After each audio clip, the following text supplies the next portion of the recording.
And welcome back to the Upside Sports Network. My name is Michael. It's been a while, but there's been a ton of free agency and trade news to get to in Major League Baseball. Let's get right to it. Holiday season is still among us anyway. We just had the Christmas holiday. We've got a whole bunch of other holidays right around this time of year. New Year's is just a few days away as well. So let's kind of go through all the big ones that have happened over the past week or so.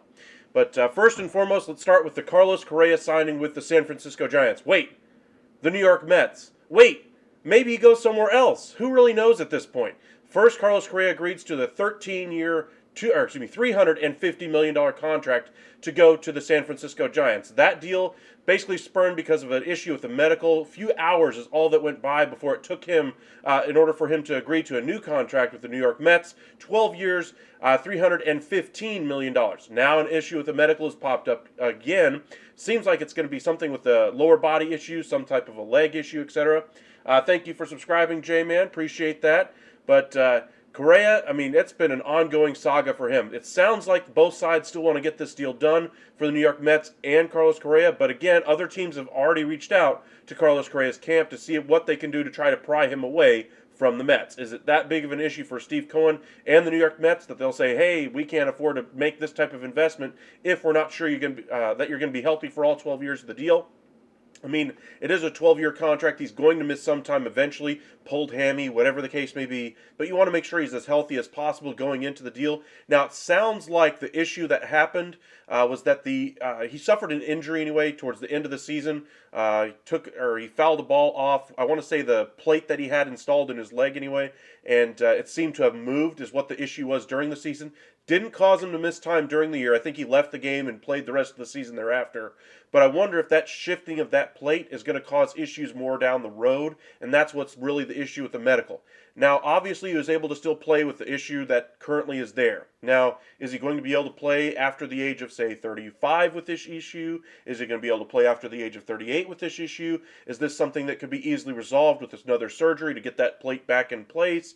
You know, there's a whole lot of questions out there, and we got to respect Carlos Correa's medical privacy. We don't want to pry too deeply into that because, again, that's his own issues. But for the New York Mets, you want to be as comfortable as you possibly can with the medicals that you do have access to for Carlos Correa before you ink him to that level of contract. And so I can understand the concern that both the Giants and Mets have with signing him to that level of contract. Now, as far as Carlos Correa goes, the player, I mean, he is all world as far as a talent, as far as a shortstop. He's going to play third base if he ends up going to the Mets anyway. Maybe he goes back to the San Francisco Giants if he's unable to secure that deal with the Mets. Maybe he signs with the third team. But either way, he's a fantastic player no matter how you chop it up. I mean, 291 average, I think, is what he ended up with last year. Power numbers were through the roof. Now, it doesn't bring necessarily the speed that a Trey Turner brought, but he definitely brings the leadership capabilities that you really need to a playoff team, and that's what he's really looking for. He wants to play for a playoff team. Welcome in, Bush Girl. Welcome in, J-Man.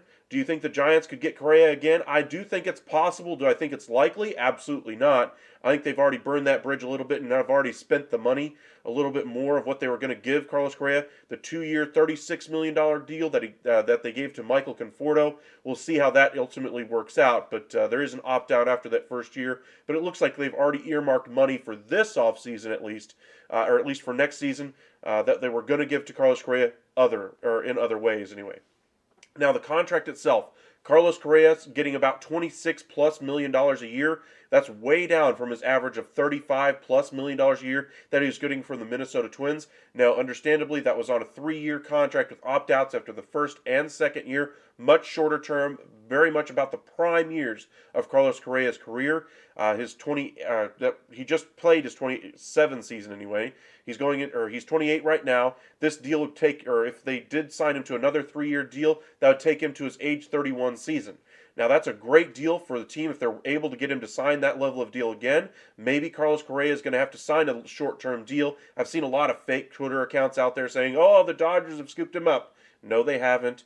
Oh, the Giants are back in there and scooped him up for 4 years at $200. No, they haven't. It's still the New York Mets, and it's still Carlos Correa. Seem like they're going to get this thing done. But if you're looking at the medicals and you're looking at what type of contract he's looking for, does he opt for a short-term deal to keep that higher AAV, maybe even make more money that way? Is he willing to risk the long-term future of his contract anyway? Whereas if he had the long-term contract, he'd already have that certainty as far as where his money's going to be coming from. Either way, however you chop it up, things look good, at least for Carlos Correa, even if he's able to go on a short-term deal somewhere, or however they manage to adjust this contract. But Carlos Correa is still a fantastic player, and congratulations on whatever contract you ultimately end up signing for. Now, as I mentioned, there's been a lot of transactions over the past week. Let's kind of delve into a few of them. I just mentioned the Michael Conforto deal. Now remember, he didn't play at all last year. Had the issue that he had the injury anyway during the lockout. Basically held him out all of last season anyway. He sounded like he was going to come back around the trade deadline, but wasn't quite healthy enough. We saw the same thing this offseason, same kind of storyline that Scott Boras was putting out there. Hey, he's healthy, better than ever, full range of motion, all the strength is back. That's what they said at the trade deadline last year, though, and he turned out that he wasn't necessarily the healthiest. My question for the San Francisco Giants is: you're committing $18 million this year to Michael Conforto, and if he doesn't pan out, you're going to have to pay another $18 million next offseason when you're going to have to spend in free agency to get that fan base back. They wanted to get that mega superstar in there to draw back fans to the San Francisco Giants. They didn't get that done this year. They did improve around the periphery, so we'll see what ends up happening for them. But the Giants, they've already spent the money that they were going to give to Correa. Now they invest it in another risky investment for Michael Conforto. But they lose their they lose their best pitcher in Carlos Rodon. They still have Logan Webb, so they still have a decent rotation, but they're missing that horse at the top of the rotation to go along with Logan Webb. Welcome back, Bryce. Could Mike Trout get traded? I still don't think Mike Trout's going to get moved. They're going to try to compete this year. Do I think Mike Trout could be moved eventually? I thought they should have moved him years ago. I mean, years ago. We're talking at least 2-3 years ago that they should have traded Mike Trout. I mean, this is a failed experiment in Los Angeles as far as I'm concerned. I understand they're trying to ramp things up in order to facilitate a sale of the team this offseason. I understand they're trying to convince Shohei Ohtani to stay. I understand they're trying to compete to win to get into the playoffs and win a series. I get all that. The fact is, it just hasn't worked. At some point, you can't keep trying to do the same thing over and over and over again and expecting a different result. They invest all kinds of money in free agency, it fails. They invest all kinds of money in free agency again, it fails. They do the same thing again, it fails. Now, they've already spent the big bucks in free agency in previous seasons, the Anthony Rendon contract, etc., Justin Upton, Albert Pujols. The list goes on and on and on of all the pitchers and all the sluggers they've tried bringing in. None of it has worked there, and I thought they should have traded him years ago. But at this point, Mike Trout is probably one of the most loyal players in the entire game. He has a full no trade, if I remember correctly, as well. He wants to stay with the Angels, and I don't see the value being as high as it would have been, say, a couple of years ago for Mike Trout. Don't get me wrong, he's still through the roof as far as a value, as far as a talent as well. But I just don't see the incentive for the Angels to move him. Now, Shohei Ohtani, as soon as the deal is made to get the sale done for the team, if you know you're not going to be able to retain Shohei Ohtani after this season, you absolutely must trade him. Do I think they'll do so, though, before the trade deadline? No. I think that the trade deadline is when the only real chance is going to open up to be able to acquire Shohei Ohtani. He is going to be the one piece that could move off of that Angels team. But other moves that we've missed over the past week, the Cubs have signed Drew Smyly once again to a 2-year deal. Good deal for them. Doesn't cost them a whole lot of money. Things are looking good there. Yeah, I just saw that one from Heyman. Correa has heard from other teams since the medical issue has occurred. Correa is focusing on working it out with the Mets for now. Exactly. I want to see what ultimately ends up happening. Like I was saying, Correa's getting about $26+ million a year to sign that contract with the Mets. That's way down from his 35+ that he was getting from the Twins. I know the Twins are hungry to bring him back. I mean, they have had a horrible offseason. Outside of the San Francisco Giants, the Twins have to be right there as far as having the worst offseason so far this year. I mean, the Marlins have an argument to be in that as well, but for me, it comes down to the expectations of both the Giants and the Twins. Twins were hoping to be able to bring back Correa, maybe even bring in Rodon to headline that rotation, neither of which have happened. They thought they'd get in there for Dansby Swanson, didn't happen. I mean, they've had a lot of failures as well. Giants are just on another level, though, with the Judge miss, the Correa miss, etc. But I understand that, $35 million a year is a lot of money. $26 million a year is a lot of money. But when you're the Minnesota Twins, you have to consider bringing him back in. I mean, you might have to, take the medical issues with it. I get it, but maybe if he doesn't get the deal done with the Mets, he circles back to the Twins, gets that AAV up just a little bit. You think his contract's going to look a little worse after they get the medicals done? I think it could look a little worse if he really wants to stay with the Mets. I think it could be a double-edged sword kind of a thing, though, for the Mets. They may say, hey, if you're healthy for all 12 years of this deal, we'll bump it up and give you bigger incentives. Like, we want the risk, though, so we got to give something to get. So instead of giving you guaranteed $315 million over 12 will give you the opportunity to make the 350 that you would have gotten for the Giants, but we're also going to protect ourselves. Say if you have that issue with your leg that your career ends after your age 34 season, we can go ahead and cut you after say 6, 7, 8 years of the deal and save 40, 50, 60 million dollars on the back end of the deal. That could be something that might intrigue the Mets. That might be something that intrigues Correa to be able to bump that number up and bet on himself and on his health as well. Maybe that's something that could work, but the structure of that might be something like, incentives take it up to 350, whereas they have de-escalators. That's been a new term in baseball contracts this year. De-escalators that could make that value down to, say, 250 if he really misses, say multiple years out of that contract due to injury. But the Mets have spent a lot of money. I don't think Cohen's too risk averse anyway as far as when it comes to money. I think he's more than willing to pony up the money if he has to. But I think he still wants to protect himself just like any other businessman would. Let's say Mike Trout does get traded. Does he cost more in prospect capital than Brian Reynolds?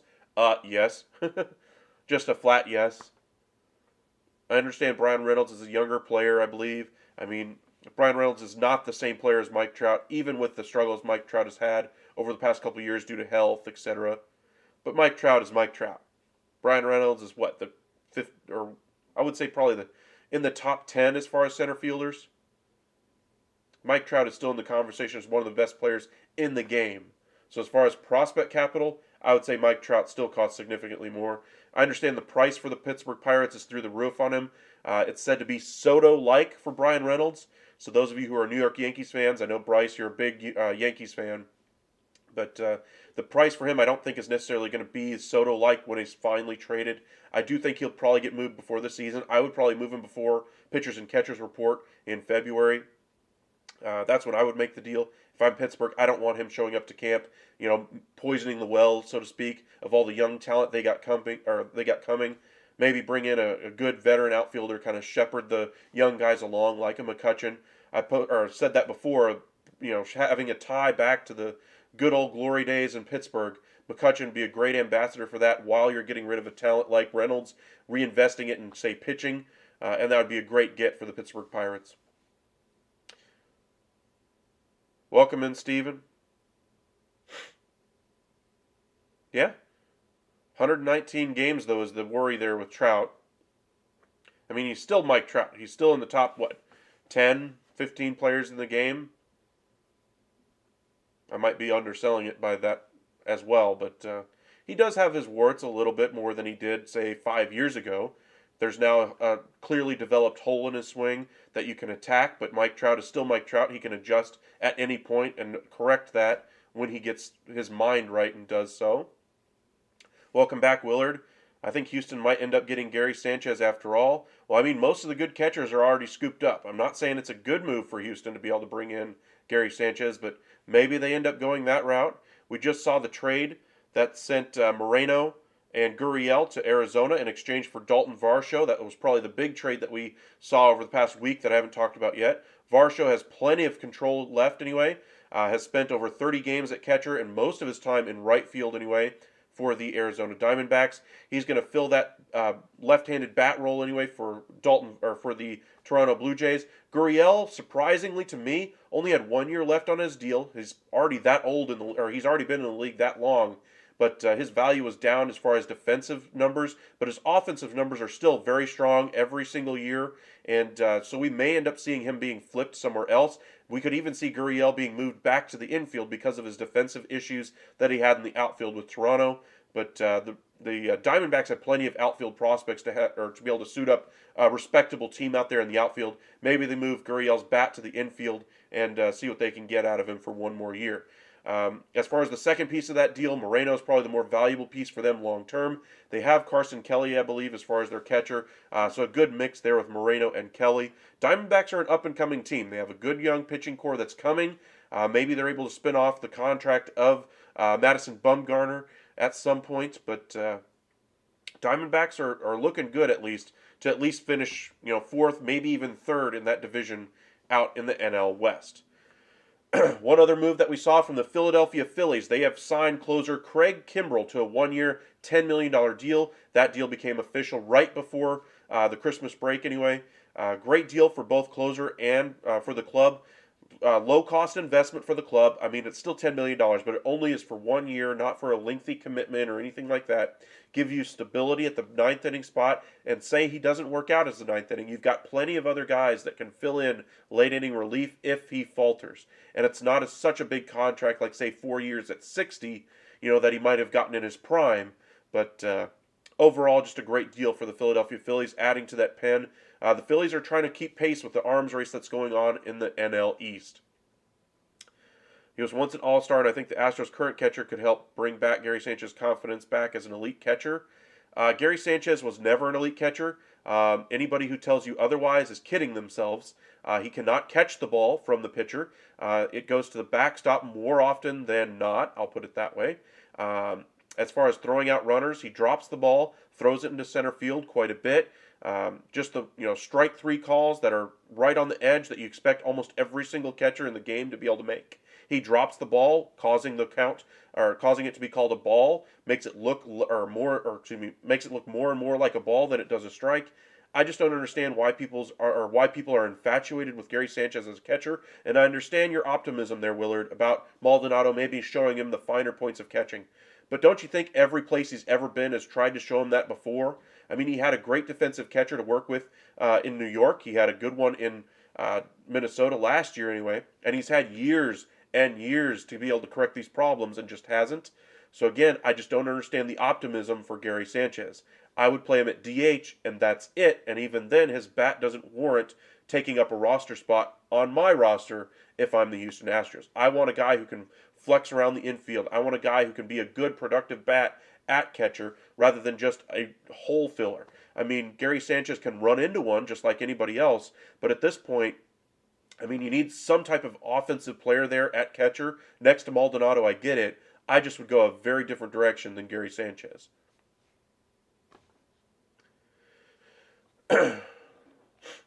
More money that the San Francisco Giants would have had earmarked for Carlos Correa was spent on Taylor Rogers. They now have both of the Rogers brothers. They are twins anyway in that bullpen anyway. Taylor Rogers, of course, started the season last year with the San Diego Padres before getting dealt in that Josh Hader deal. Had 10 blown saves last year. Now, not all of that is on him. Understandably, Milwaukee was going through it after that trade of Hader. I think he had like 4, 5, or 6 of those right after that deal. And so maybe it was just things didn't click with the Milwaukee Brewers. Hopefully he gets back on solid footing with the San Francisco Giants. The deal, 3 years, $33 million anyway for Taylor Rogers. A little bit surprised at the length of the deal. I understand he's a little bit younger, so maybe that's why they're more comfortable with it. The other part that makes me a little bit confused by the signing is that they had Doval already there locked in as that ninth inning guy. Maybe they view Rogers as an elite eighth inning guy for them, maybe, as insurance for Doval should he falter because he is young. But I just like with the Kenley Jansen rumors that we saw at the beginning of the offseason, I didn't understand why they were chasing closers. I thought they should have been going after 7th, 8th inning guys, setup guys that weren't going to cost you a whole lot in the pen, and then spend their money wisely on position players and on that rotation, bringing back a Rodon, going after Judge, Correa, Bogarts, etc. And instead they end up with Mitch Haniger, Michael Conforto, Taylor Rogers, Jock Peterson, etc., Sean Manaea, Ross Stripling. All these are nice players, but none of them are going to get you over, say, the 85 win mark next year for the San Francisco Giants. They're good players, don't get me wrong, but this is a 1-year stopgap measure until they go after free agents next offseason. Jock Peterson's deal comes off the books. Crawford's deal comes off the books. If Conforto bounces back a little bit, he's off the books as well if he opts out of the deal.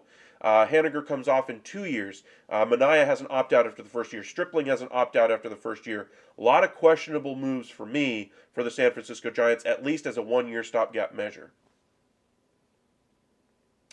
You wouldn't be surprised if the Astros pull off the impossible and get either Trout or Reynolds. Reynolds would, I think, be a lot more gettable. Like I mentioned earlier, I see Trout finishing his career with the LA Angels. Welcome in, VJ. Welcome back. I've been the same way. In case you guys can't tell, my voice is not exactly the strongest. I lost my voice literally Sunday night going into Monday. I couldn't speak anything, and finally was able to get my voice back probably later on that evening anyway. That went away really quickly, but then the rest of it hit, and my voice went away again, pretty much where it was cracking, and it still goes away. It comes in and out. You can kind of hear it's a lot deeper at points. I'm literally forcing it to be stronger right now. But hopefully you guys are staying healthy with your family. Had fun with Christmas, etc. Enjoy all your traditions, whatever holiday you celebrate. Hopefully you had a good time. Lost out on Rodon. Yeah, we did lose out on Rodon for the Rangers anyway. I was kind of hoping they would go that route. I'm still hoping they go out there and spend some money this offseason, a little bit more, either at the left field spot or at the bullpen, maybe even another starter. But at this point, there's not a starter out there on the free agent market that I would want if I'm the Rangers. Rodon was the last one out there. Now, as far as a bullpen piece, I would really like on the free agent market Zach Britton as a buy low guy. I think they could go the trade route for a guy like Liam Hendricks. Maybe they go after Gurriel from the Diamondbacks now that he's moved on there, since he's got a 1-year deal. But I don't know. We'll see how the Rangers finish off their offseason. Another season that Trout will be sitting at home when the playoffs come around? Yes, he will. I think the more... I'll put it this way. If I set the over-under at, say, 3 right now from the times that Mike Trout gets into the postseason, from now until the end of his career, or 3.5. We'll do 3.5 since that's an easier way of putting it. How many of you guys would take the over on that? How many of you guys think the Angels make the postseason 4 times the remainder of Mike Trout's career? Anybody taking that? I certainly wouldn't. If I set the number at 2.5, how many would you say make it 3 times or more? I wouldn't take that either. I mean, that's where the Angels are. They need to kind of run this all the way into the ground like the Cubs did years ago, the Nationals are doing now, the Astros did years back anyway, the Rangers did for a little bit. I mean, they need to go through a full rebuild. I mean, the Red Sox are on the brink of that as well. I mean, there's talk that they could move Chris Sale. There's Devers that could be a free agent next offseason. They have bad money invested in Trevor Story as well. There's rumors that they could go out there and bring in a Dansby Swanson. They ultimately did not. Dansby Swanson, by the way, has signed with the Chicago Cubs. 7 years, $177 million to go there and play shortstop there and join his wife in Chicago. Great deal for the club. Braves already made their move of the offseason, going out and getting a better bat at catcher, bringing in Sean Murphy. We talked about that the last time we were on the air. But if I set the over-under at 2.5 for Mike Trout times he gets in the postseason with the Angels, I would say right now that number is under 2.5 times he gets in the postseason. You truly believe Trout could go to any team he wants because he has a full no-trade clause, meaning I think maybe if the Angels start losing again in the regular season, you think Trout will finally demand a trade? I mean, there's nothing to suggest Mike Trout has even thought about the possibility of playing on another team, let alone thought about the possibility of a trade or going somewhere else or thought about demanding a trade. I mean, he is probably the most secure person being in LA out of anybody. I mean, he is in a losing situation. I wouldn't be necessarily comfortable being in that spot if I were him. But he seems very comfortable there. He is a very loyal guy. I mean, that's something that needs to be understood from teams that are trying to get him or fans that are thinking about him joining their team. I mean, it's not easy. If you're counting on the possibility of Mike Trout demanding a trade, I think you're going to be waiting and holding your breath for a very, very, very long time. It's just not going to happen. And sorry to disappoint you, but I think Mike Trout finished his career with the LA Angels. I mean, Shohei Ohtani is a different animal. I think he's going to be somewhere else. I mean, it hasn't worked out in LA. He wants to be tested against the best. That's why he came over to the States to begin with. He thought he was teaming up with one of the top players in Major League Baseball, and he was. But the rest of the team just wasn't there around him, and they just, no matter how they tried to do it, it just never worked out. They never made the postseason, and that's why Shohei Ohtani is going to be gone. Mike Trout doesn't have those same issues. He's not trying to prove himself against the best because he knows he is one of the best. He's not trying to go out there and run for championships because he wants to bring one there to the LA Angels. Now, I understand that, a lot of Philadelphia Phillies fans thought, hey, maybe he wants to come to Philly since he's a Philly guy, etc., etc. That's also never going to happen. I mean, he is the most loyal guy in Major League Baseball, I believe, right now. When we just saw a statue erected for one of the most loyal guys in professional sports history, my idol, my favorite player of all time. For those of you who have no idea what I'm talking about Dirk Nowitzki. He had a statue erected in Dallas outside of the stadium with his patented fadeaway jumper. It was fantastic. But at the bottom of it, I can't remember the saying, but it was about loyalty. I can't remember, but love, or I think it was loyalty above all else, something like that. And Dirk Nowitzki took low contract after low contract to try to build a winning team for the Dallas Mavericks for years. I mean, people talk about how Tim Duncan saved the Spurs money. I mean, just look at the money Dirk Nowitzki gave up in his career to build a winning team in Dallas. Sure, they won one championship, but we're talking about the Dallas Mavericks, who had never won a championship ever. Dirk Nowitzki is one of the most loyal players ever. Mike Trout is the modern day version of that in Major League Baseball. Stanton situation, he's an East Coast kid. I know a lot of you guys are, hoping and praying, wishing upon a star for Mike Trout. I'm just telling you right now, it's not going to happen. It's just not. Plus, if the Trout day doesn't work out, then plan B is Reynolds to the Astros. I think your plan A should be the Brian Reynolds to the Astros. Counting on a trade of Mike Trout is just, I mean, that's a pipe dream at this point. Say Mike Trout, pounded his fist on the table today for a trade. You think the LA Angels are going to make it happen before spring training? I don't think so. I mean, he still is one of the most loyal guys, but even if you throw that out and say, hey, he just wants to go to a winner, I mean, Brian Reynolds, a lot less cost. That would be a guy that I would try to bring into the organization if I'm the Astros. I mean, the Astros don't really have the wherewithal to go out there and spend the money over long periods of contracts like a Mike Trout is going to require. I mean, we just saw Carlos Correa be sent out of town, Springer out of town, Verlander out of town, Cole out of town because they didn't want to spend that level of money. Welcome in, Mike.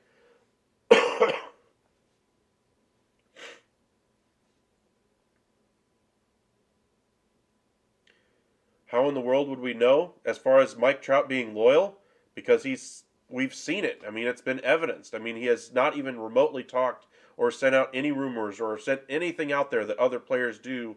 Whenever their name gets brought up in these trade chatters out there, there's nothing, absolutely nothing to Mike Trout wanting out. He's always been very happy, been very cordial with the team. He's never had a fractious relationship with the team at any point in time. Like I said, I think he's going to retire an LA Angel. And I'm not a Mike Trout fan. I'm not an Angel fan. I'm just telling you that's how it's going to go. Could we be surprised? Sure. But counting on it, wishing upon a star, and delaying other moves in the offseason because you're hoping for a Mike Trout deal, I mean, that's how you lose in Major League Baseball. That's how you let teams go by you in the standings. I mean, you got to live for today. You got to make your roster the best decision for what it is today. You can't wait for 2024 when Mike Trout might request a trade. I mean, that's 2 years away. You got to try to build the best you can do right now. Where is Correa going? Is his contract red flagged? In a sense, I guess you could say it's red flagged. I mean, he does have an issue, medical issue. You can check out at the beginning of the video. We talked a lot about his issue, the lower body injury, etc. Sounded like he he fouled the ball off his shin or lower body anyway. I can't remember where it was specifically, but the plate that's inside of his leg anyway moved a little bit. He did come out of that game. He finished the rest of the season, though, didn't miss any time. But I'm wondering if that's the issue that is on Carlos Correa's physical, that they're wondering if this is going to be something that's going to be a long-term issue that causes him to miss seasons, or is this an issue that can be resolved with surgery and he misses a significant portion of this season? But maybe we see a interesting structure of a deal where the incentives make it worth $350 million, but also the team can have some de-escalators in that contract that make the deal $250 million should he miss significant periods of time over that contract. But I think we're going to see a very different contract than a 12-year, $315 deal that was reported a few days ago anyway, coming from the Mets.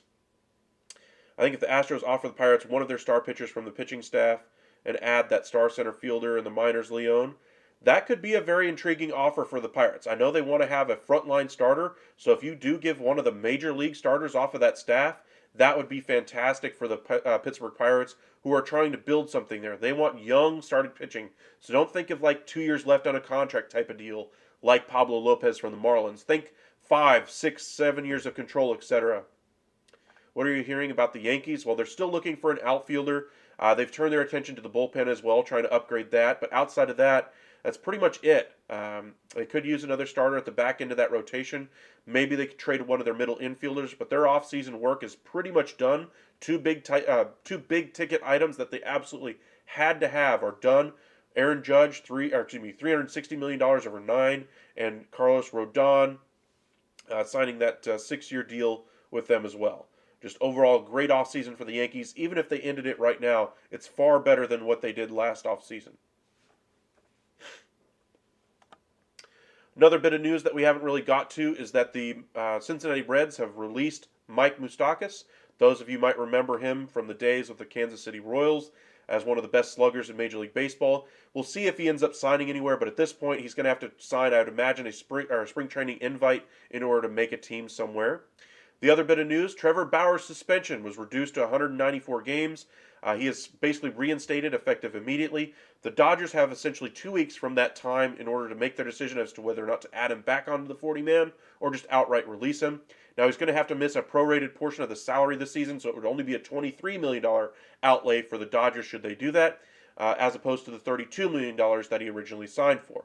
Now, for the Dodgers, if they spend that level of money, that would take them up to that luxury tax once again. They want to stay underneath that this year. They want to spend money next offseason, so I wonder if they try to find a way to spend or to shift off some salary a little bit if they go that way. Have a good night, Mike. But if the Dodgers end up having to eat that $23 million, maybe other teams say, hey, no, we're not going to let you, avoid a tax penalty and, get back under that repeater tax, etc. We want you to have to pay a full freight anyway for Shohei Ohtani next offseason and his $50+ million contract should you sign him. And we'll see if other teams are willing to help out the Dodgers. Maybe if they get the right price out of it, they could get something done. But Trevor Bauer's situation will be very interesting. He could sign for the minimum elsewhere as well, and the Dodgers would still be on the hook for the prorated portion of his salary after that. But Bauer could be on another team to start spring training. Do you think Sale can be a good pickup for the Rangers? I do. I think he'd be a good number 2, 3 type starter in that rotation. The question is he going to be able to get to keep a cool head anyway? We saw his temper get the better of him and cause him to miss some time after he was recovering from injury last year. Is he going to be healthy enough to make it through a full season? He does have significant salary and time left on that deal. He has a full no trade as well. I imagine Chris Sale would see the writing on the wall in Boston as them not being a contender and might want to go somewhere that's trying to push for a postseason spot. I know Bruce Bochy loves to have horses at the starting or at the front end of that rotation. DeGrom, when healthy, is that. Perez, we saw do that last year. Gray, when healthy, does that as well. Odorizzi absolutely is a horse, isn't necessarily as effective as the other guys. Heaney, when healthy, is very effective but doesn't give you the length. So maybe a guy like Chris Sale would interest the Texas Rangers. Do I think something could happen there? Possibly. The money isn't too exorbitant for the Rangers to be able to take on. Maybe you get the Red Sox to eat a little bit of that salary, shift out some of the older aging prospects that you have in their system, allow the Red Sox to get a little bit younger by doing so, get some MLB ready talent into their system, and you're good to go from there. Clear up some roster spots on the Rangers side. Maybe something could end up working. But that would be a very interesting move for the Rangers. I think that would be pretty good for them. I think he's got like $47 million left on that deal, something in that range. I could be off a little bit on that one. But I believe there's an option on the end of it as well. How much would Rangers be willing to pay of Sale's contract? Just kind of depends on, one, what they're having to give up in return for Chris Sale. If they're asking him to give up Dane Dunning, Duran, Smith, and another prospect on top of that, I'd imagine they'd want the Red Sox to eat quite a bit of it. Now, if they're talking about maybe a Dane Dunning and maybe a Smith by himself and a low-level prospect, then maybe the Rangers would eat almost all of that cost for Chris Sale. Trevor Bauer or Chris Sale, which one to be the best for Texas? Financially, Trevor Bauer, skill sets. At this point, I would probably say Trevor Bauer, but we haven't seen him pitch in 2 years. So I'd have to go Chris Sale, even though he's got injury issues. And then, of course, the off-the-field issues might be too much for any team to take on, at least for right now. But the Rangers, I think, are trying to push for the postseason no matter what they have to do. And so Chris Sale could be the better option for them just because they know the cost certainty as to what he's going to cost. He is a little bit more expensive, obviously, than what Bauer would cost them. And it's going to cost them prospects to be able to bring him in. But if I'm the Rangers, I would probably lean Chris Sale out of those two. Can you imagine if Houston somehow got Brian Reynolds and could get him, barring injury? The Astros would have a center fielder in that case to match the Yankees center fielder Bader, play outfield and at bat. Bader is more of their fourth outfielder, by the way. I don't think he's going to play too much in center every single day. I do think he'll get a lot more at bats than we saw last year. After his performance in the postseason, he was phenomenal for them. He has earned himself more playing time, but Brian Reynolds is a much better player. Bader could eventually become that, don't get me wrong, but Reynolds is a significantly better player. Plus, the Astros starting batters lineup, Brian Reynolds would be one of the most difficult to pitch to. I agree. I wouldn't say necessarily difficult to pitch to because you have a whole bunch of other guys who I think are even better than Brian Reynolds in that lineup already. Just saying Trevor Bauer is up to 97 indoors. I could see the Red Sox asking for Ezekiel Duran and Josh Smith to stick it to the Yankees. Well, I don't think they're in the stick it to the Yankees phase. I think they're in the cost control phase. I mean, Kyle Bloom is the guy running things there. I mean, he's running the organization a lot like the Rays. I mean, that's been a talking point for the figureheads on on MLB Network and for the Red Sox brass anyway, or media around them as well. And I haven't really seen it up until now. I mean, just the trends. I understand trading the asset for Mookie Betts. He wasn't going to sign back there. He really would have been the guy I would have wanted to keep. Xander Bogaerts, they disrespected him with a lowball offer. They didn't move him when they should have. After they gave him that lowball offer, they could have traded him over and over and over again and never did so. They should have done it earlier. And basically, they lost him for a compensation pick, which is going to be nothing in comparison to the value of Xander Bogaerts and what he's going to mean to that San Diego Padres team. The Red Sox have 1 year left of Rafael Devers. Sounds like they're not going to trade him this offseason. They're going to try to get the extension done. Should they not, which I don't think they will, because I think he wants to go to free agency. They're not going to trade him at the deadline, I don't believe, because they're going to still, again, try to get it done. And they're going to wind up with literally nothing. A bag of beans for their core players, all young players making significant impacts on other rosters. I mean, the Yankees could go out there and get Rafael Devers after the Josh Donaldson contract expires next offseason. I mean, that Yankees lineup with Devers in there, I mean, where's the weak spot aside from maybe Giancarlo Stanton at this point? I mean, that's just a great team. But Devers could leave the Red Sox. I think they should have traded him last year. I think Bogaerts they should have traded 2 years ago. That was where they missed their opportunity. After you trade Mookie Betts, that's when the rebuild should have started. Instead, they've wasted 2 years, stuck in the middle. Now they haven't gotten nearly as good a draft picks as they should have during that time period where they weren't making pushes in the postseason, and they should be rebuilding things.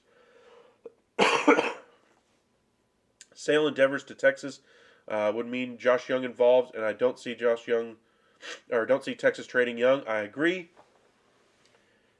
I think Devers' value right now is still very high on the open market, even with 1 year left on his deal. Think back to the Manny Machado trades of the past.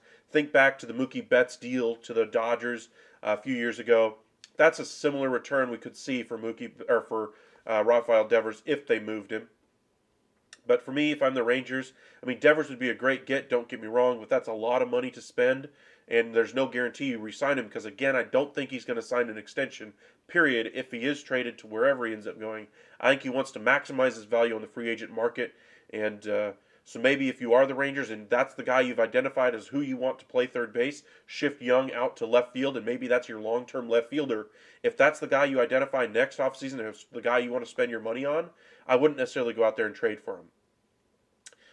Do you believe how 3 months ago MLB Network Tonight basically said that though Bonds used steroids when he played for the Giants, but not for the Pirates, never used drugs, but yet... Huh? You kind of went in circles there, Willard. Not sure what you're meaning. I mean, I guess you're saying, I guess you're trying to draw the comparison of how Bonds used steroids, at least perceived to use steroids after the summer of '98 when Sosa and McGuire were, dominating the headlines for their home runs, and he wanted to, said, hey, I'm way better than these guys, and started juicing himself and found the fountain of youth. Whereas with the Pirates, he was a perennial MVP candidate and was basically headed for the Hall of Fame already. I think that's what you're trying to bring up here. I've already had this conversation a little bit before. I do believe that Major League Baseball needs to move on from the Barry Bonds, from the Roger Clemens, from the steroid era, and the only way to really do that is to put it behind you. not just ignoring it and pushing it on till the next time they're on the ballot, but saying, hey, these guys are now in the Hall of Fame.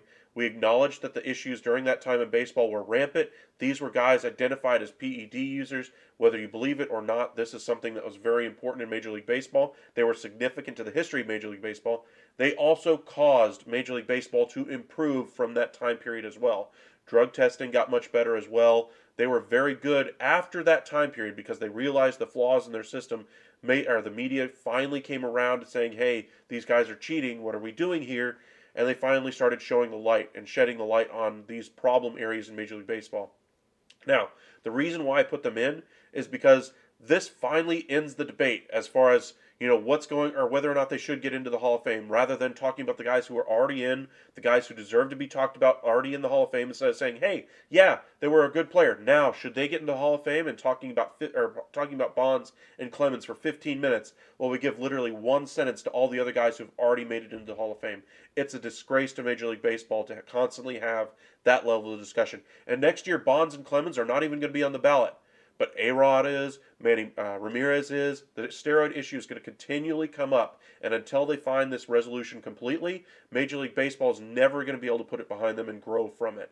And so putting them in the Hall of Fame, allowing them in, saying, hey, this happened, we learned from our mistake, our baseball is so much better as a result because of this issue, we finally addressed it, etc., that would turn the page and allow the guys who deserve to be talked about, the Fred McGriffs of the world, the guys like Don Mattingly, who I believe should be in the Hall of Fame as well. All the other Hall of Famers who are already in there, Sandy Koufax, etc. They deserve their day in the sun. And then not even just the guys that are already in or make it in on their day. Let's talk about the guys who just make it onto the ballot. Instead of hogging all that time up and talking about Bonds and Clemens, who aren't even going to be on the ballot, but undoubtedly that'll come up, and we'll spend 50% of the time talking about the Hall of Fame on Bonds and Clemens. And then we're going to talk about A-Rod and Ramirez in the same kind of a light. And instead of talking about all the other guys who had deserving careers, the Scott Rowlands who was on the ballot this year, Andrew Jones, the Jeff Kents, etc., instead we're going to be talking about PED guys way more than they should be. And finally, turning the page is what baseball needs to do. And unfortunately, I don't think the Hall of Fame is going to do it. I mean, they take the lead of the commissioner's office, etc. And so, commissioner's office basically says, hands off, that's a Hall of Fame issue. So this is an issue that's going to constantly be coming about. And until it's resolved by both the Major League Baseball's commissioner, etc., and by the Hall of Fame, I mean, it's going to be an issue we're going to talk about for decades to come. Rose and Bonds, the best. Yeah. Rose, the player, was fantastic. Bonds, the player, was fantastic at different points in their careers. Before PEDs for Bonds, even afterward, he was still fantastic, but obviously juicing. That's what all the steroid stuff said was home runs. But yet Judge used spiked balls to hit home runs. Well, I understand what you're saying there, Willard. I mean, there was an independent guy who basically went around, collected a whole bunch of balls from different ballparks, etc., examined them, since Major League Baseball did not allow baseball players to do testing on the balls themselves.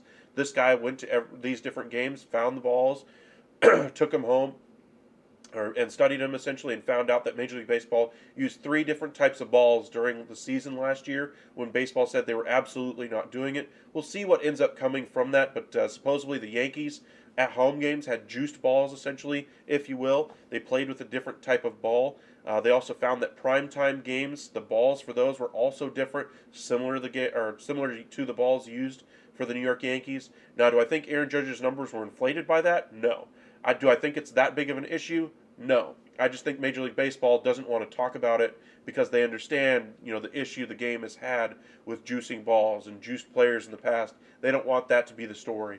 And their denial is more of the story than anything else. Do I think it really impacted the home run total for Aaron Judge? No. We're talking about maybe 1 home run, and I understand that, the Roger Maris record, etc., 62, he beat it by 1. I get all that. But every single year, Major League Baseball is trying to do things to improve the game. This was this year's version of it. They've tried changing the mound distances. They've tried different ballparks have changed the how far it is to hit a ball out. They've changed the wall height. They change all kinds of things every single year. this was something that they should have acknowledged. Major League Baseball should have said, hey, this is what's going on. And instead of doing that, they just denied it. And now it's starting to come out that this is what they were doing. And hopefully Major League Baseball can turn the page from it.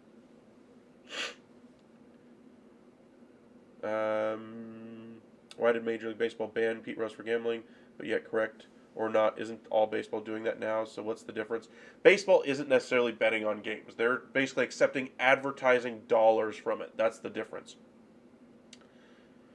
Give me a bold prediction trade for Rangers before season starts. Ooh, now you're getting into my bag. Okay, so since I've been able to talk for the better part of a week, I'm still struggling right now, actually. It feels like it's about to go out again. I've had a lot of time to research, different trades that the Rangers could do. The Rangers, in case you guys are wondering, are my favorite team. We've basically passed all the free agents that have significant value on the free agent market. I mean, sure, there's the occasional free agent that still is out there that could make a difference. A Nate Eovaldi, players like that, Aroldis Chapman, etc. But nobody who's really going to move the needle for any team. So trades are going to be the name of the game for the next couple of months. And so I was kind of playing around with the Texas Rangers now that the big guys are off the board. They still have roughly $15 to $25 million that they could commit towards next season's payroll. Could they take on a big contract like a Yelich? I floated that idea before. Could they go after a Liam Hendricks and take that money off of the books for the White Sox and give them a couple young contracts going forward? A good bullpen guy to kind of replace Hendricks back there. There's been a lot of speculation on that as well. Could they get into the Brian Reynolds sweepstakes? I don't think that's feasible. I think the price is too high. Could they go after one of the Diamondbacks guys like McCarthy or Varsho? Well, Varsho's already moved. I don't think they're going to trade McCarthy. Maybe Gurriel is now the guy. Maybe they reach out to the Cardinals. But as far as the trades I've come up with, there's a couple as far as like taking bad contracts on and maybe getting some value out of them. First, I'll start with the Christian Yelich deal. I'm not quite as high on this possibility as I was, say, 2 weeks ago. He's still a very high on base percentage guy, but I don't see the power ever really coming around. Yes, I think you'd do much better in Texas not being asked to do so much. Shifting him down in the lineup, maybe into the 6-7 spot in that lineup, would be great for Christian Yelich. And if he gets some of that power back, they could do some damage anyway with that lineup. But again, I don't think the power is really going to come back. The other option I have as far as money, now this name you haven't heard out there, is Kris Bryant. Now, understandably, he only played 40 games last year, 40-ish games, 41 I think was the total he played. The Rockies are not ready to win right now. He wanted to secure his money last year with the Rockies. That's basically why I believe he signed the deal with the Rockies. Now, the Rockies, we saw what they did with Nolan Arenado. Gave him the big contract and said, hey, whoa, we can't compete with this much payroll committed to Kris Bryant. With Nolan Arenado. And so they flipped him, still ate some of that contract, and are still paying on that contract for Nolan Arenado. I think something might happen like that with Kris Bryant. Maybe they eat another $60 million of that deal to be able to ship him out and get some younger guys in there. I would also say Charlie Blackmon, I believe, is 1 year left, $15 million anyway. Not nearly the same hitter as well. That would be another candidate, a buy low guy that the Rangers could use in their outfield. But those would be the guys, buy low, big money contracts they could take on, not really have to give up too much because they're taking on the money. Those kinds of things would be deals that the Rangers could make. Now, as far as guys that are on cost-controlled contracts, like a McCarthy, like an O'Neill, etc., those excite me a lot more. I like the possibility of getting a guy like an O'Neill, possibly filling in that lineup for a couple of years.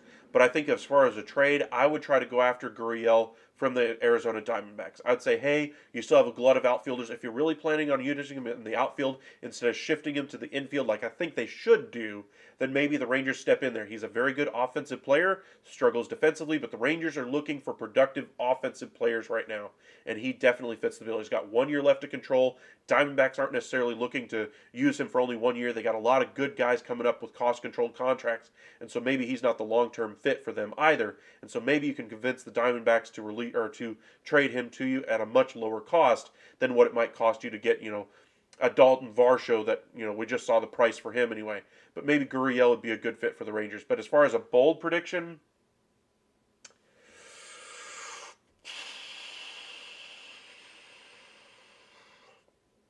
my bold prediction is to say that they're going to go out there and get a guy like Liam Hendricks. I think they would go out. That would be a fantastic get for them. Saves the White Sox $15 million. That's the money they just spent on Andrew Benintendi. That was the money that they were not going to spend coming into this offseason after they signed Mike Clevenger. They said basically, nope, our checkbook's closed. You're going to have to figure out another way to do it. That would basically mean that they're going to have to offload about $15 million. That's Liam Hendriks. And so they already have a very good bullpen. Maybe getting somebody who's cost controlled, a good bullpen arm to take a 6th, 7th, 8th inning role and allow those other guys in that bullpen to shift into that 9th inning would be a very good thing for the White Sox. Maybe bring in a Duran who could play an outfield spot for them or second base. They have a hole there. That'd be a good get for them. But Hendricks for, say, a Duran, maybe a Smith, something like that would be a good get for the White Sox. Maybe a bullpen arm like a Barlow, somebody who's not going to cost a whole lot. And if he gets back to this form that he had with the Rangers, White Sox could really have something. But I think Duran would be the prize of that trade for the White Sox. But Liam Hendriks would be a great closer for them, would help solve their one-run game issues that the Rangers have had for the last 2 years. They absolutely have not been able to hold things down for them for a very long time in that bullpen. Welcome in, Jose. What a crazy couple of days it's been, Michael. The whole Correa situation. Happy holidays. Happy holidays to you, Jose. It has been absolutely nuts. Correa, I still think he ends up back with the Mets, but for right now, other teams are certainly interested in seeing if they can pry him away. Pleasant night to you, VJ. Have a good night. Commissioner favorite teams, Yankees, Dodgers win World Series, but yet all the commissioner had to give the Astros World Series trophy win. They won even though everyone in Houston knows he's private, doesn't like Astros, wants his unofficial home team Yankees to win. All right, that's a little far there, Willard. I mean, he's the commissioner of Major League Baseball. His bosses are all the owners in Major League Baseball. If he was if he was literally trying to skew things for the New York Yankees, I think the Major League Baseball owners would immediately be able to correct those type of issues. And Major League Baseball's front office, or excuse me, the entire Major League Baseball front office, as far as the league's front office, is far bigger than just Rob Manfred. So I think there'd be other over checks and balances in place to be able to correct those types of issues. And so I get that, you feel like your team's gotten the shaft on one or two issues, maybe more. But at some point, you just have to believe that these issues are not necessarily conspiratorial, but just happenstance, just the way the cookie crumbles sometimes. Thank you, VJ. Appreciate that. Appreciate you guys joining us. As I mentioned, we're trying to shift this to a weekly format now. We'll still try to get you guys more videos, but as I said, literally haven't had my voice for the better part of a week, and I can literally feel it about to crack right now, but trying to go as long as I can to answer your questions for you guys. You're predicting Devers gets traded? Well, if they don't get the contract extension done, maybe they trade him, but I don't think they will. Red Sox just haven't been able to do the right thing as far as an organization for at least the last 2 or 3 years now. And so I think Kyle Bloom needs to be out as far as a GM. I think that's the first move I would make. I never want to advocate for somebody losing their job, but what exactly has he done other than dismantle that team since he got there? One other bit of news, the Angels did sign Brandon Drury to a 2-year, $17 million deal. He's going to probably play their shortstop position for the most part. Gio Urshela is also there to play some shortstop and float around the diamond as well. But another good sign here for the Angels as they try to work their way back into contention. Do I think they're going to be able to win the division? Heck no. Do I think that they'll win a wild card spot? No.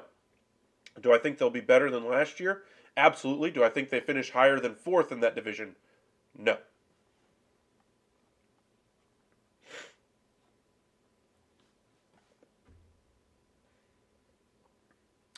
Do we see the next move by the Yankees this week?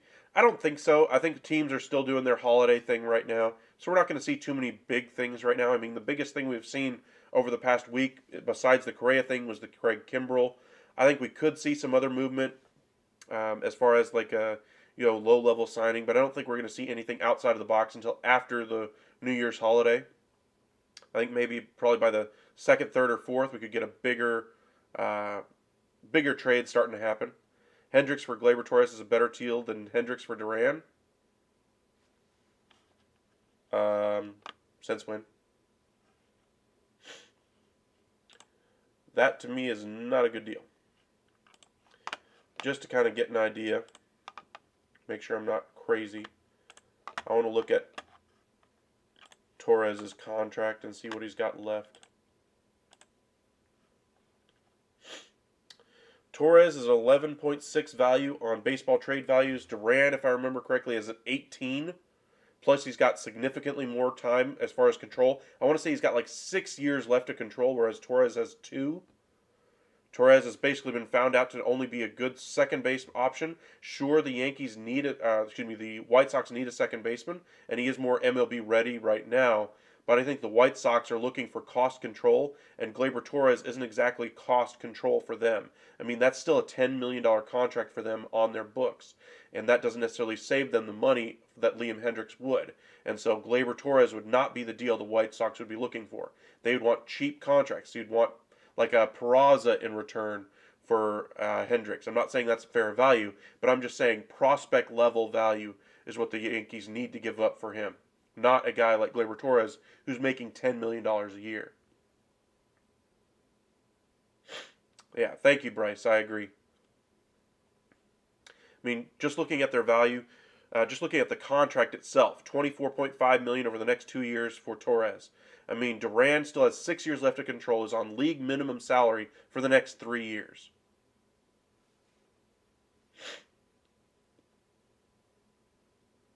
Talent-wise, well, I mean, as far as power, I think both are fairly comparable. Duran, I think, has more position flexibility. You can play him at second, short. I think he could hold down an outfield spot. He's been playing the outfield in Winter League ball all off season, ever since he got sent down to the minors towards the end of last year. Basically was playing one of the corner outfield spots for the Rangers. There's still talk that the Rangers will use him as their everyday left fielder next year if he wins the spot. Now, if they're not able to bring in somebody, I think Duran would be right there along with Thompson as far as guys that they want to see in left field every single day. But I still think the Rangers want a more proven option out there. And I think the Rangers absolutely want to bring in a closer. Can't believe Gene Segura is still unsigned. Red Sox first comes to mind as a team he'd fit in with. I agree. We've seen that being mentioned on MLB Network over the last, 3 weeks anyway. They've mentioned the Red Sox as a team that could use a Gene Segura. I thought the Angels would be a good fit, but with the Drury signing, I don't really see it. I think Segura probably would be a good fit for the Red Sox. Sounds like a good buy low candidate for them. Not necessarily has enough juice left in the tank. Could play shortstop or second base there. But I think Segura would be a good option for the Red Sox. Do I think he ultimately signs there? We'll see. Can I ask a question? How is it that Houston cheated in 2017? But correct or not, but on Sirius Radio, on Dodgers Radio, didn't Clayton Kershaw and former teammate Joe Kelly? I don't know about that. I mean, if there was actually anything legitimate about that for what you're saying, Willard, there, I think Major League Baseball would have said something about that. But let's keep the K word out of the chat, shall we?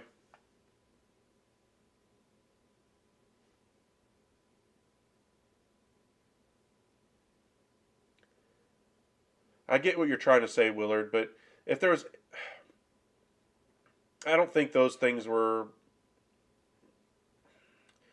I'll put it this way. If they were anywhere near legitimate, those kinds of things would have been investigated and punished by Major League Baseball. I mean, they've done a lot better as far as handling those types of issues. And let me hide this comment if I can. It won't let me. But problem for White Sox is Duran for Chris Sale makes more sense than Hendricks. I would rather have Hendricks, honestly. Chris Sale's injury issues, the money concerned, etc. Hendricks, I think, has been one of the top 3 relievers in Major League Baseball for the last 3 years, which is very difficult to come by. I mean, bullpen arms year to year are very mercurial. Hendricks has been one of the few great arms consistent in the bullpen over the last 3 years. Now, sure, he is getting older. Consistency runs out, but I would still rather have Hendricks for Duran. Do I think the Red Sox would give us Chris Sale for Duran? Possibly, but I think it would cost us more. Whereas I think Duran for Hendricks straight up makes a lot more sense for both teams. I think the Sale deal might be a little bit too complicated, especially at this point, especially when you consider that the money that they'd have to invest still at left field and closer, even if they did get Chris Sale, I think that still would be a better fit for the Rangers getting Duran for Hendricks, or getting Hendricks for Duran. You don't think the White Sox should try to trade Liam if they're still trying to win? Well, they had an organizational mandate not to spend more money after the Clevenger signing. They go out there and spend 5 years, $75 million, roughly $15 million. I think with the understanding that they still had a very good bullpen even without Hendricks, that they could trade Hendricks, save the money, solve their second base issue on the cheap somewhere, and be able to get it done that way. Do I think they could still open the season as the roster is currently constructed and still go cheap at second base? Sure. But I still think the organization wants to save a little bit of money. I don't think this team is necessarily willing to spend at the high end of the pool every single year. I mean, we just saw that their biggest free agent contract in history was just signed by Andrew Benintendi, and it was only a 5-year, $75 million contract. That's not to say anything against the White Sox, but just to say that they're not comfortable necessarily with payrolls as it gets higher and higher, especially when you consider that they have more money that they're going to have to dole out as guys reach arbitration, especially with Tim Anderson hitting free agency in a couple of years. They have some issues to solve, and Liam Hendricks, while he's a great closer, very consistent on the back end, locks down the games for them, they still have other pieces in that bullpen, high-priced pieces of that bullpen, that should, in theory, be able to handle the job pretty well in his stead. Just saying, starting pitching over bullpen closer, but Rangers do need a closer bad. I agree with your point is there. Starting pitching is always better than a bullpen or a closer. I agree. But in this case, I think when you're talking about the acquisition cost and the money request or the money needed to make the move, I would love to have Chris Sale. I would love to have Liam Hendricks. I just think if I had to make one or the other decision, like which one affects winning more in Texas next season, Liam Hendricks, Liam Hendricks, Liam Hendricks. Do I think if you could get both, would you do it? Absolutely, and then maybe go cheap in left field. Maybe get low cost outfielder, McCutchen possibly. I mentioned him before, but things would be interesting that way. Oh, you're talking about Joe Kelly throwing at Correa's head? Yeah. I don't think baseball players should ever throw at people's heads. I think pitchers should literally be suspended for a month minimum when they do that. Literally take it seriously. I mean, that's the only way that's going to ever be taken out of the game. Now, can you tell intent? Sometimes you can, sometimes you can't. But literally just make it clear, if you throw at somebody's head, it's an automatic 30-game suspension. I don't know why Major League Baseball hasn't been more serious about that in the past. I could see the Rangers finding something, Aroldis Chapman comeback year. I don't want any part of Aroldis Chapman on my team. If I'm the Rangers, I do not want to touch him with a 10-foot pole. I mean, the guy right now is TNT, we'll put it that way. He's explosive with managers, up and down performance. When he's on, he's great. But when he's off, he has command issues. To me, the Rangers already have that type of pitcher in their system, and that's Jose Leclerc. I mean, when Jose Leclerc was at his best anyway, that's who I compared him to. Was the typical high strikeout numbers, high walk numbers, high variance in velocity, etc. That's who the Rangers already have on their roster, and they have him already signed up at a cost control. Whereas Aroldis Chapman's going to want a big deal. Even if he doesn't get the big deal, he's going to want big-time incentives, and he's going to want to be named the closer. What does he do to that bullpen? What does he do to that locker room as well? He's a little bit of a head case. Didn't make the roster for the postseason for the Yankees because he got into it with Aaron Boone, their manager. I don't want any part of Aroldis Chapman.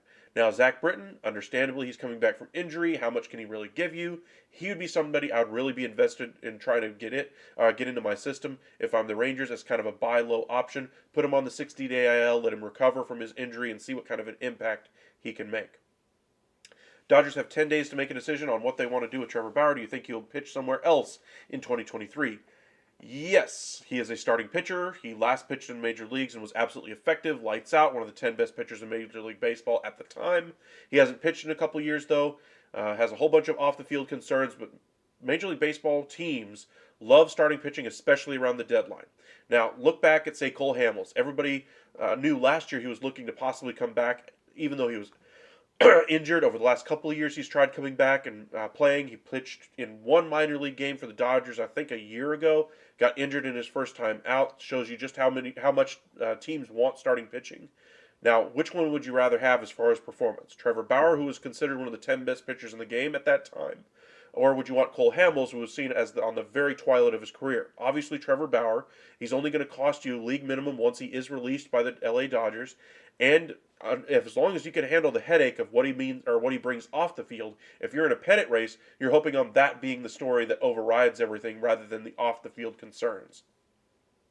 And so, do I think that's right or wrong? That doesn't matter at this point to me because I'm running a front office. I need to make the best team I can on the field, and Major League Baseball teams are gonna look at that and say, "Hey, I have a chance to get a Cy Young level pitcher for league minimum salary for this year. Where do I sign?" And that's what's going to end up happening.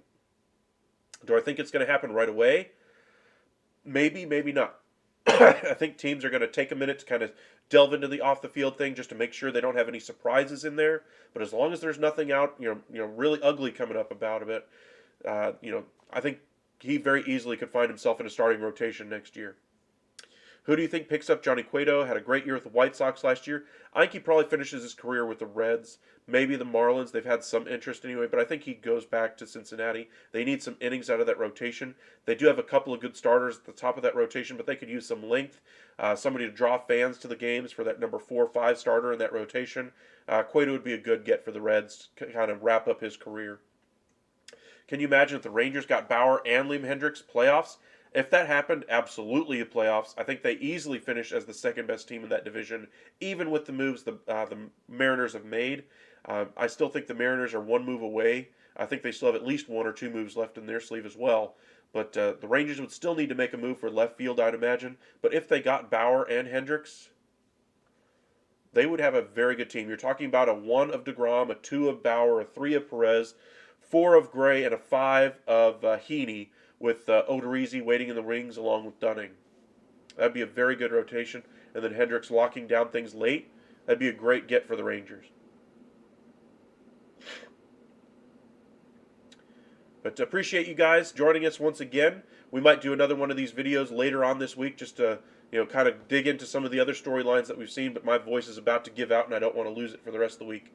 So I'm going to try to do another live with you guys, a couple of them later on this week. We may even do a basketball game or a hockey game, maybe even a football game because we're getting close to the very end of the season as long as my voice continues to improve. But completely healthy, just for some reason my voice just isn't all the way back yet. But hopefully over the next couple of days it does. I just don't want to ruin it for you, for the rest of it. But it's about to go, so I'm going to go ahead and log off here. Appreciate you guys joining us tonight. Again, if you guys have missed it, Correa's, of course, still trying to get things done with the Mets. We've seen a lot of big transactions over the past couple of weeks. Craig Kimbrell goes to the Phillies. So we'll see if we get some more big trades over the next week or two. I imagine most of them are going to happen after the New Year's Day celebrations, etc. And so kind of keep your eyes peeled for any trade rumors that might be out there. But appreciate you guys joining us tonight. We'll see you guys tomorrow or later on this week anyway. We'll try to put out some videos for you guys. Thank you guys for joining us once again, being patient with us here at the Upside. If this is your first time with us, make sure you hit that like button and hit that subscribe button. It really does help us out. You can follow us on Twitter at UpsideSN as well. That way you guys are notified whenever we do go live. I've noticed from a lot of you guys that have been sending me messages on in the comment section of a lot of my videos that you guys aren't getting the notifications for when I do go live or when I do post a video. For some reason, YouTube's been posting those like a day afterward. I don't know why, but for whatever reason, follow us on Twitter. You can even find our Facebook page. Upside Sports Network is what you want to search for on Facebook. And we'll post anytime we go live or anytime we have a video. That's where you'll find it. But again, thank you guys for helping us out and subscribing and hitting those like buttons on the videos. If you have any questions at any time, send us a comment on one of our videos. We do try to answer those for you as well. If we don't answer those for you in that comment section, we'll try to bring it up in our next live. But thank you guys for joining us, and we'll see you guys again later on.